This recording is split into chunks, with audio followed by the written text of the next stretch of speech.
Hello people, I'm very excited to share with you one case of hepatic encephalopathy. The sequelae of case is very nice because in this case the patient has dengue fever which has lead to the acute liver failure and further hepatic encephalopathy. The sequelae is so good, means it was practically seen in the patient. Let me take you further on this journey. He was 35-year-old male who came with the chief complaints of fever, vomiting, and there were 10 SDP which was transfused in the patient. There was PTK which was present on the patient, peculiar PTK जो dengue patients में दिखते हैं. Rashes थे, platelet count was 37,000 and NS1 antigen IgM was positive, IgG was negative, and cross reactivity की वजह से typhi.IgM was also positive. So with all these clinical features and the investigations which were showed, we can say that the patient has dengue fever.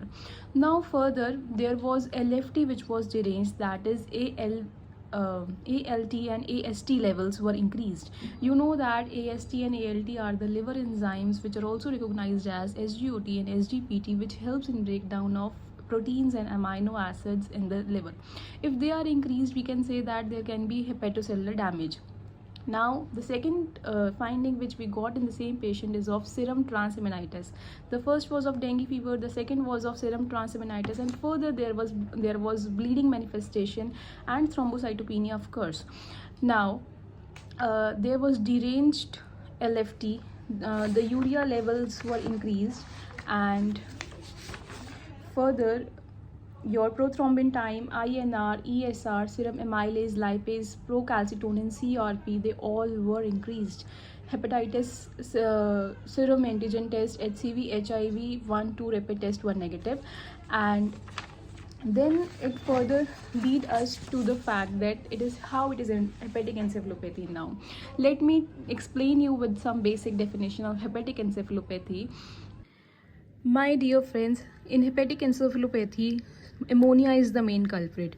In liver, when LFT is abnormal, when it is deranged, ammonia is released. How it is released? It is released from the protein breakdown in the GIT.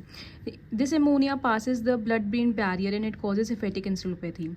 There are two types of hepatic encephalopathy, that is acute and chronic. In acute type, there are toxic nitrogen compounds which come to the liver. It causes necrosis. There is loss of detoxification, which is the main function of the liver. Further, it leads to heart and lung nitrogen compounds, and then it leads to brain, causes hepatic encephalopathy. This is the acute type of hepatic encephalopathy. Now let me take to the chronic type of hepatic encephalopathy. In this, toxic nitrogen compounds take the another way. There is a diversion through the anastomotic channel. It comes to heart and lung because liver is already in the failure, that is cirrhosis. In the last stage, there is portal obstruction. So there is a diversion, and through anastomotic channel, it goes to heart and lung and further to the brain.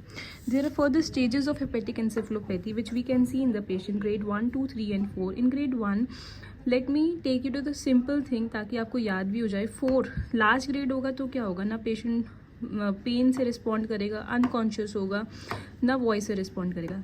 3rd stage होगा, patient बहुत ज़्यादा sleepy होगा, drowsy होगा, confuse होगा, pen voice से वो respond करेगा. In stage 2 patient will be drowsy, ठीक है, there will be aggressive behaviour and lethargic. In grade 1 there will be poor consciousness, slurred speech, slow mentation and disordered sleep rhythm. Now how we will manage this patient of hepatic encephalopathy?